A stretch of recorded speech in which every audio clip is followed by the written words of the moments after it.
तुर्की, Lebanon, Jordan, Iraq, Tunisia, यह गुस्सा Israel के खिलाफ है।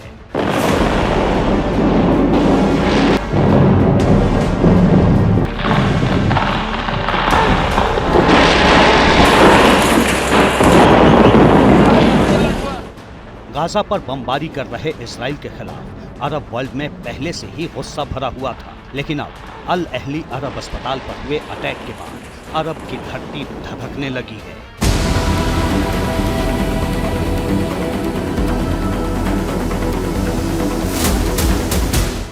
ये प्रदर्शन और हंगामा इजराइल के खिलाफ मिडिल ईस्ट के बढ़ते गुस्से का थर्मामीटर है। अब सवाल ये है कि क्या अल अहली अरब अस्पताल पर अटैक जंग का टर्निंग पॉइंट है? क्या अब जंग इजराइल वर्सेस हमास नहीं, इजराइल वर्सेस अरब वर्ल्ड होगी? क्या इस जंग की आग में अब पूरी दुनिया झुलसेगी?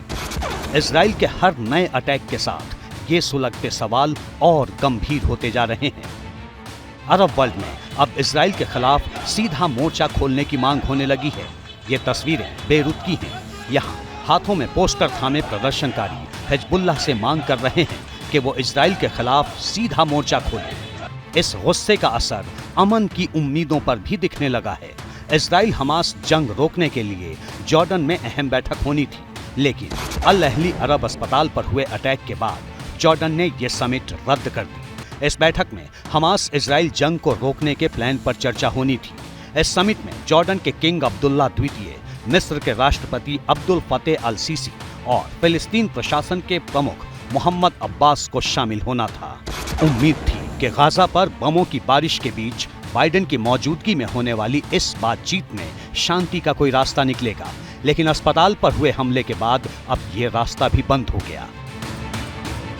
अस्पताल पर हमला हुआ है, उसके बाद से ये लामबंदी और तेज हुई है। जितने भी मुल्क इकट्ठा हो रहे हैं इनके पक्ष में फिलिस्तीन के, उनके साथ भी जो है वो भी एक तरह से अपना मजबूती के साथ ईरान को ये कह रहे हैं कि अगर ये हमले नहीं रुके गाजा पर तो उनको कैसे पड़ना है। अस्पताल पर अटैक का जिम्मेदार कौन है, इसे लेकर हमास और इजराइल आमने सामने हैं, लेकिन 500 से ज्यादा बेगुनाहों की मौत से लोगों का गुस्सा अब उस मुकाम पर पहुंच गया है जहां से कभी आग पाग की लड़ाई की शपथ ली जा रही है।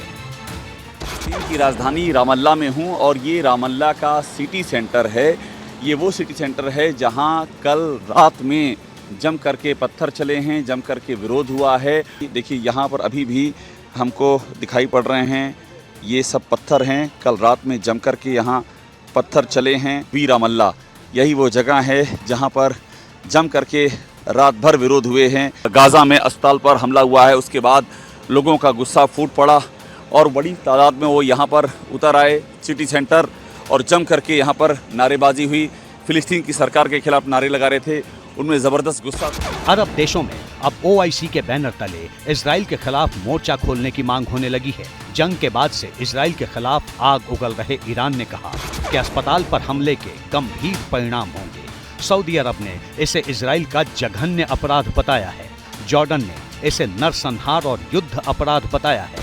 कतर ने हमले के लिए इजराइल को जिम्मेदार ठहराया है। तुर्की ने कहा है कि ये इजराइल के अमानवीय हमले का सबसे नया उदाहरण है। अस्पताल पर अटैक के बाद अरब देशों का जैसा रिएक्शन आया है उससे एकदम साफ है कि अरब देशों में लामबंदी काफी तेज हो गई है। पहले सिर्फ ईरान इजराइल के खिलाफ तल्ख बयानबाजी कर रहा था, लेकिन अब अस्पताल पर अटैक के बाद दूसरे अरब मुल्क भी इजराइल के खिलाफ कड़ा रुख अपनाने लगे। अरब देशों में इजराइल विरोधी लामबंदी को आगे बढ़ाते हुए सऊदी अरब की पहल पर ऑर्गेनाइजेशन ऑफ इस्लामिक कोऑपरेशन की बैठक हो रही है। पहले भी ईरान और इराक ने OIC की बैठक बुलाने की मांग की थी, लेकिन बैठक अब हो रही है। इजराइल के खिलाफ अपनी जमीन पर हो रहे प्रदर्शन और अपने नागरिकों के आक्रोश के कारण अरब देशों की मजबूरी बन गई है कि वो आगे बढ़कर इजराइल के खिलाफ कोई सख्त कदम उठाएं।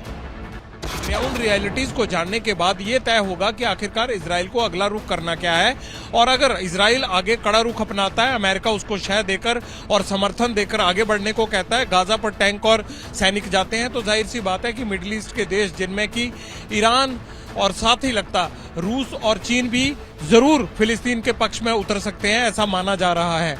लेकिन ईरान ने जिस तरह से खुलकर सपोर्ट की है उसको देखते हुए लगता यही है कि कहीं इजराइल का ये युद्ध जो है वो खाड़ी का युद्ध या खाड़ी देशों के वर्चस्व का युद्ध बनकर न रह जाए। 7 अक्टूबर को हमास ने जिस अंदाज में इजराइल को निशाना बनाया था, तब ईरान को छोड़कर बाकी किसी अरब देश ने खुलकर हमास का समर्थन नहीं किया था।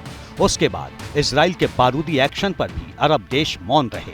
जॉर्डन जैसे मुल्क पर्दे के पीछे से जंग रोकने की कोशिशों में जुटे थे, लेकिन अल अहली अरब अस्पताल पर हुए अटैक ने पूरी तस्वीर बदल दी है।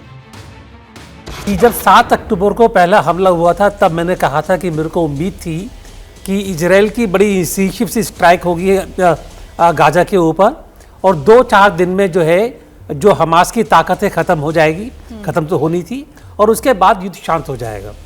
लेकिन जिस तरह से अब ये युद्ध के हालात बनते जा रहे हैं, ये युद्ध ख़त्म होने की बजाय और आगे बढ़ने की दिशा में आगे बढ़ रहा है। एक उम्मीद ये थी कि सऊदी अरेबिया और यूनाइटेड अरब एमिरेट्स, जिनके संबंध यूएसए से काफ़ी अच्छे थे, तो उम्मीद ये थी कि शायद उनकी वजह से ये युद्ध थोड़ा दब जाएगा। इस बीच जंग में रूस ने इजराइल से रॉकेट अटैक के सैटेलाइट इमेजरी जारी करने की मांग की है। बाइडेन ने जिस अंदाज में इजराइल के साथ एकजुटता दिखाई है, उससे अरब मुल्क खफा हैं। इस नाराजगी के बीच रूस की एंट्री से समीकरण बदलता दिख रहा है। रूस ने अभी सीधे तौर पर अरब देशों का साथ नहीं दिया है, लेकिन उसने इजराइल से जिस तरह से सवाल पूछे हैं उससे साफ दिखाई पड़ता है कि वो अरब देशों के साथ खड़ा है। इससे पहले रूस ने गाजा में युद्ध विराम की मांग को लेकर संयुक्त राष्ट्र सुरक्षा परिषद में प्रस्ताव भी लाया था, लेकिन यह प्रस्ताव गिर गया। अस्पताल पर अटैक, आम लोगों का गुस्सा और रूस के समर्थन वाले संकेत से साफ है कि इजराइल हमलावर रहा तो जंग में दूसरे मुल्क भी कूद सकते हैं।